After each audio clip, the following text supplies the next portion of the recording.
Hello everyone and welcome back to another travel video. Yesterday I came back from a week in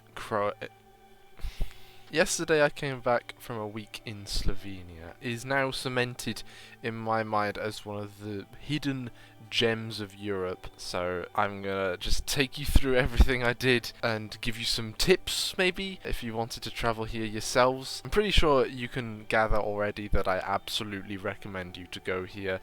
It's absolutely brilliant. So, we flew from London Heathrow to Ljubljana Airport using British Airways. Unfortunately, the day we flew out to Ljubljana, it was possibly one of the windiest days possible that you could fly. It wasn't nice even for the plane. The planes are built to handle turbulence in the air, but this was the worst flight I think I've ever had. Maybe not actually. I think I have had a worse flight. It was so uncomfortable, especially takeoff. The plane was jittering from side to side, and it's just, it made my stomach drop sometimes. It was not nice. Even landing in Ljubljana was a bit treacherous. It was still a bit windy there.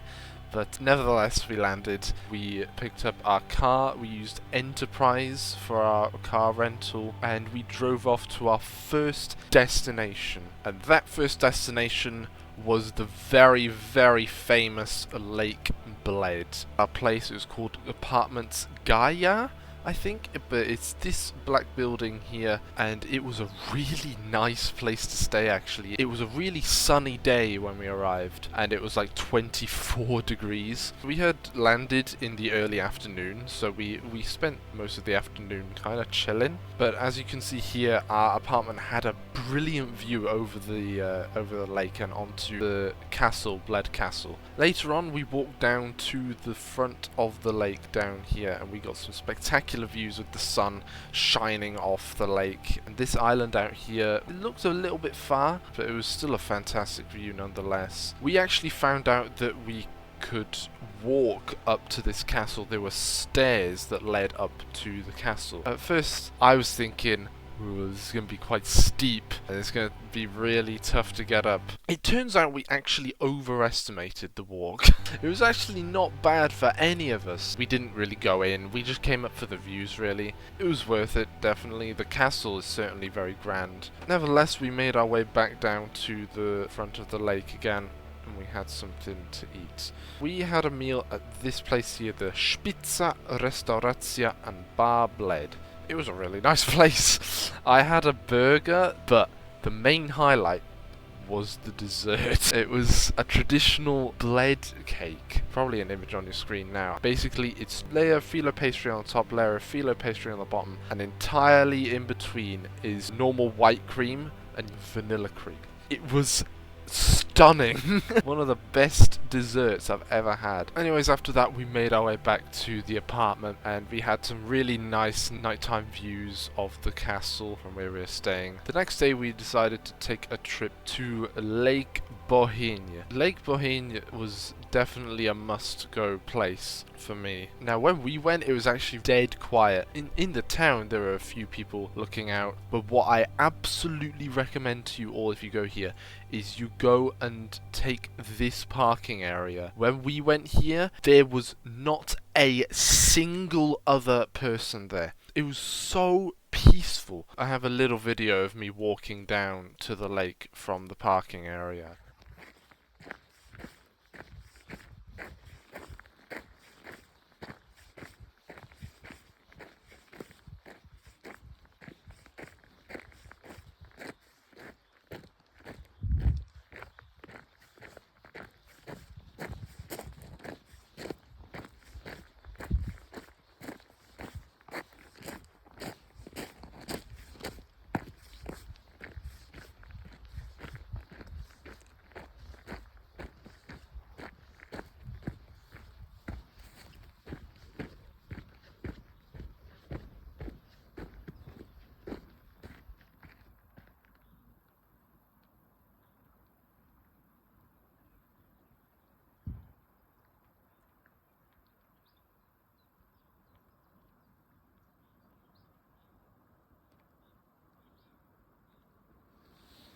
views over the lake are really nice and calm. While we were there, it started raining a little bit, but that still gave it a great atmosphere. After that, we drove over up here to the other end of the Bohinj Valley to slap Savica, or just Savica Falls. This is the best waterfall I've ever seen. When I first saw pictures of this place, I thought it was 10-20 meters tall. When I got there, I was blown my socks off.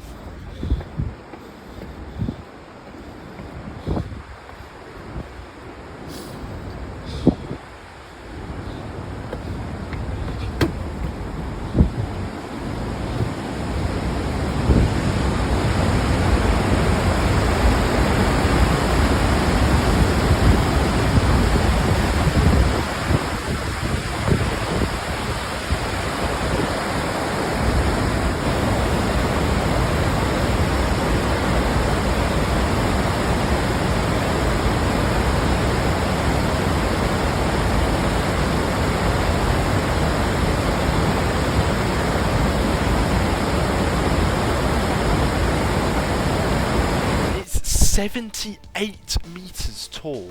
To get to Savica Falls is not bad. You go up a relatively sketchy road, I suppose, but it's wide enough for 2 cars. When you get to the car park, you walk along. It's about 20 minutes to the falls, and you'll pay €3 per person to go and see the falls, which is quite nice and cheap, actually. This was the best highlight for me of the whole holiday. I really did enjoy myself here. The thing is, you kind of just have to be there to know what I mean. It's just the sound of the water hitting the bottom was just unbelievable. It was like this thunderous roar. Feeling the spray hit you and kind of soak you is quite nice as well. It's just the experience of being next to it. It started hailing when we were at Savica Falls, and it did not stop for ages.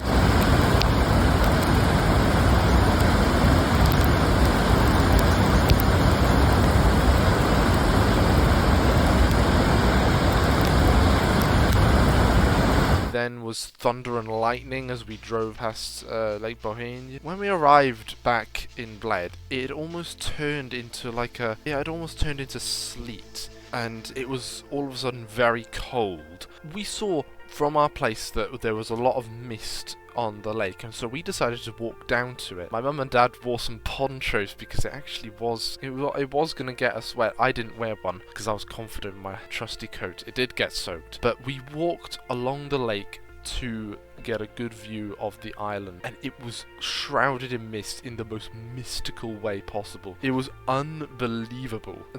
We were so lucky to get that view. This was what made the Lake Bled experience what it was meant to be. I'm so glad we caught that.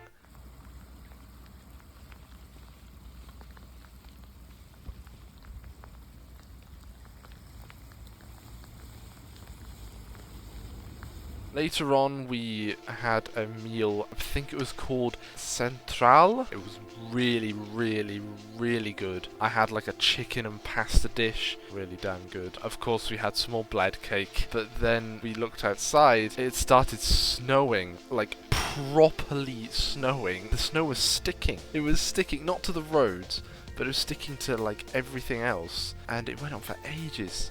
Hours and hours and hours. It snowed and snowed and snowed. It was so weird because the day before it was 24 degrees and summer. Now it was 2 degrees and snowing. We had summer one day and winter the next. It was so strange. The next morning we decided to get a boat out to the island in the middle of Lake Bled. In fact, did you know that this is the only island, the only permanent island in all of Slovenia? We took this e-boat. It's completely electrical, so no pollutants going into the lake, so that's really good. But I thought it was a little bit expensive. It was €14 per person. It's just a little bit annoying, you know. Also, just a little note, it's cash only. They don't say it anywhere that it's cash only until you actually go and pay. I don't think that's very good, and not only that, but to actually get into the church on the island is another 12 euros per person, which I really do think is expensive. Taking a boat out 14 euros per person, then to even go in, it's another 12 euros per person. Not really a fan of that. It was still nice, and we got great views of the surrounding area from the island. So later that day, we had to head off to our next place we were staying, and it was in a little town here called Bovec. And the quickest way to do that was to go up through Jesenice, through Kranjska Gora, and then onto this mountain pass, which is called the Virje Pass. And it looks like a really epic mountain pass, but of course it had just snowed the night before, and so the road was sadly closed. So unfortunately that was one place that I really wanted to go to that we now couldn't go to, and so we had to find another way. We could have gone through Italy, but we were told by our car rental company we couldn't go outside of Slovenia, which is unusual, but I don't think he quite understood that we were just going in and out. We didn't go through Italy anyway. We took a really ridiculous route that took us back towards Lake Bohinj, but it went up through these mountains here, through loads and loads of forest, and there were some awful roads in there. It was so many twisty turny parts that I didn't enjoy going along. We got through it in the end, and we got some really nice views. We eventually arrived in Bovec. Well, it was actually just outside Bovec. It was in this little village here called Kobarid, and it was this little place here. The place was called Moja Hiška, which means my house. And when we got here, the mountains around us were crazy, and we also had our first glimpses of the River Soča along the way, which is this beautifully emerald green blue river, which we then explored the next morning. So we decided in the morning that we would go along the River Soča, this part of it. We stopped along some really cool places, especially this place called Velika Korita Soče, which is the big Soča Gorge. And then several kilometers further down is which is just a smaller version, and it was just as cool. The color of the water looks so fake. It was just absolutely mind-blowing how blue that water was.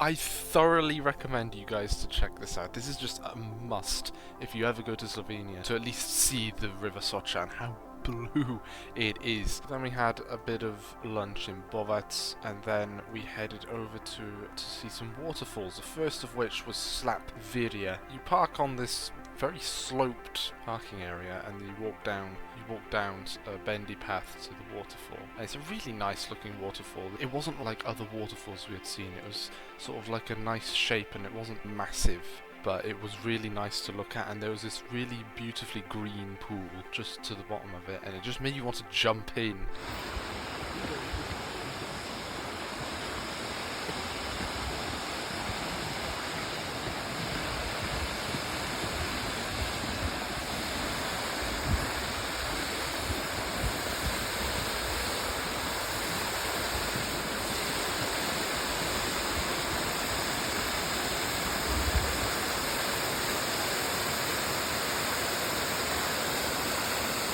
You can actually swim in the green water, but one, we didn't have any swimming gear with us. Two, it probably would have been quite cold. In summer, it's actually quite popular to swim in. And then later we went to this Slap Boka, tallest waterfall in Slovenia. You can see it from the road. You get a fantastic viewpoint from the road, but I wanted to get up a bit closer, and so we went up to this viewpoint that had a view of the canyon down below and of the waterfall. It's 136 meters in total, the waterfall. It was spectacular. Now, I decided that this wasn't enough. I wanted to get even closer to the waterfall. So what I did is that I went full adventure mode and decided to hike up to an even higher viewpoint. I hiked up some really difficult terrain with just bare hands. It was really quite risky. I was all alone. My parents didn't want to follow me. Honestly, I'm not surprised because it was not nice. But the views at the top that I got were just incredible. I expected a better view of the slab Boka, but what I didn't expect was an absolutely incredible view of this whole valley here with the Soča flowing through it. I was mind blown, and that's the hardest hike I've done. I was really out of breath. Definitely no regrets with that one. I'm really happy that I did that. What a view this is. This is totally worth it. Oh, this was totally worth it. Woo!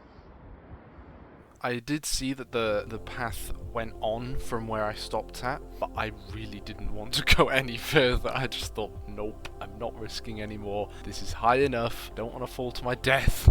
It was pretty tricky actually to get down safely. Very, very steep. If you do what I did up here, then make sure you bring a bit more safety equipment. Because I feel I really didn't have any right to be doing that, but I did it. We went back home after that. I was exhausted. It was a day that was absolutely worth it. And I was very satisfied that I did what I did. So the next day it was time to head to our new place. So what I thought would be a good idea is to stop at this cool looking church in Kobarid. It turns out you actually couldn't go in it, but I got a good, but we did get a good look at it from the outside and got some really nice views actually of the whole valley. We had a walk around the town of Kobarid. It's quite nice. More about this church, it's actually apparently an Italian church and it was opened in the 1930s by Mussolini. But yeah, I mean, it turned out to be not what I expected. Thought it would have a bit more to it, but it was still nice looking place. So we continued on and I wanted to visit Tolmin Gorge, but of course something had to get in my way again. It was closed and it's not open again until June. I was looking forward to this and I wasn't able to get a chance to do it, but if you're here after June 2024, try and visit this place. But anyways, we carried on past Tolmin and along the River Soča to our next destination, and especially this part of the River Soča is utterly stunning. You really see the blue. It's just amazing.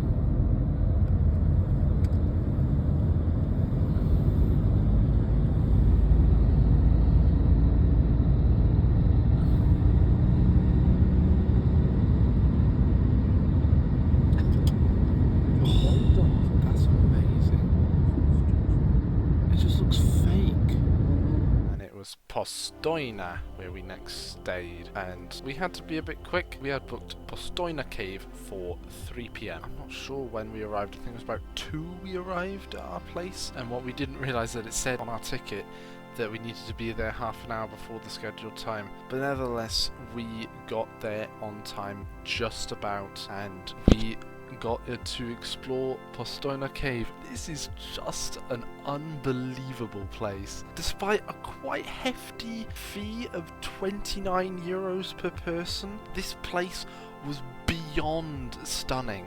I've never been in a place like it. There were so many stalagmites and stalactites. I've never seen such a cave with so many different colours and everything. The cave is actually so big that you have to take a train to go into it. It's a really nice little train. The cave itself was utterly incredible, but the thing with the way they do tours at Postojna Cave is that they have such a large group go in at once. I think must have been 100 or more people on one tour, and that was far too many. Really was far too many at once. Like, everyone was making so much noise as well. I just wanted to experience it as it was. I wanted to be in the moment in the cave. There were a lot of tourists that just didn't have any respect for other people in the cave and just only cared about what pictures they wanted to get. And they just got in the way of photos, got in the way of going where it was supposed to be going. The thing is that I had a good time. The people getting in the way and the noisy people didn't ruin it too much, but I do wish that the people who organised tours at Postojna Cave found a way to reduce the number of people that went on tours at once. But enough criticisms. This place you must visit regardless of my criticisms. Please, please, please visit. So the next place we went to on the next morning was this place over here, Predjama Castle. And basically Predjama means in front of the cave. And that's what it literally is. It's in front of a cave. It's a cliffside castle, and it's really photogenic. I don't know how many times I can use that word. When we were here, we got a joint Postojna Cave Predjama Castle ticket because they are quite close to each other. They're only about 15 minutes drive between each other. But there is a lot of history with this castle. About the most famous resident of the castle was someone called Erazem Predjamski. He had like an escape route that went behind the castle and up to the surface somewhere over here when the castle was being attacked. I don't remember everything, but what I do remember is that it first began construction in the 1100s and was completed in the 1400s. When you look at it, it really doesn't look that old, but it's like, wow, how do you build something that long ago into the side of a cliff or in front of a cave? And not only that, the views from inside of the castle and out of it again were really, really nice. Postojna Cave Predjama Castle, buy a joint ticket because it's cheaper. Trust me, you will enjoy it. And so the final place on our little tour of Slovenia was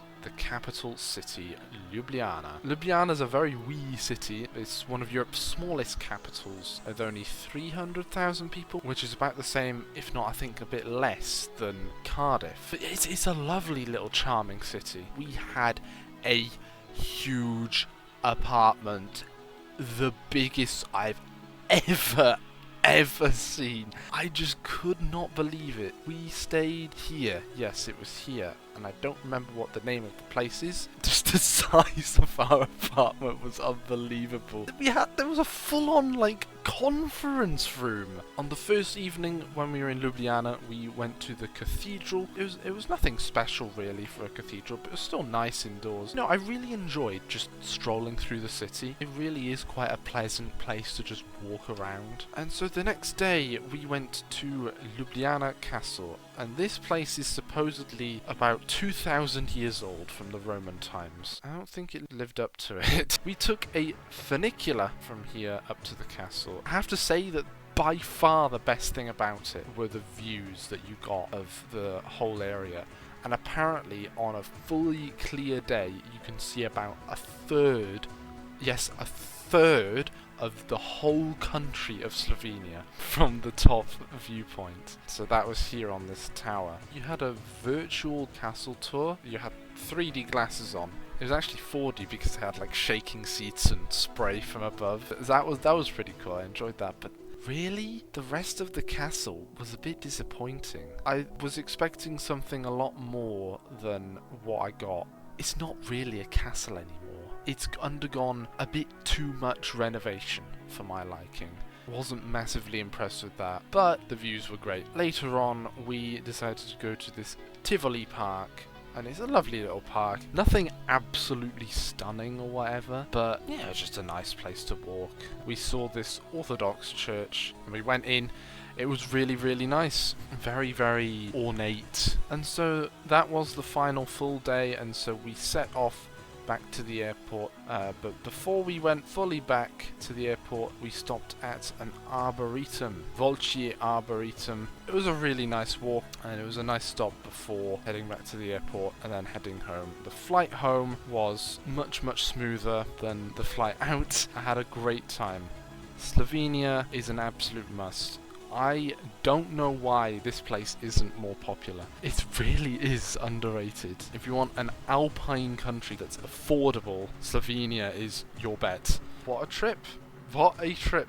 Thank you everyone so much for watching this. I will see you hopefully next time, where we have a planned trip up to Greenland, which will hopefully be really awesome. It's going to be really weird going up that far north, but it'll be a once in a lifetime thing that I cannot afford to miss. Anyway, thank you all for watching this video. and I will see you all in the next video. Goodbye!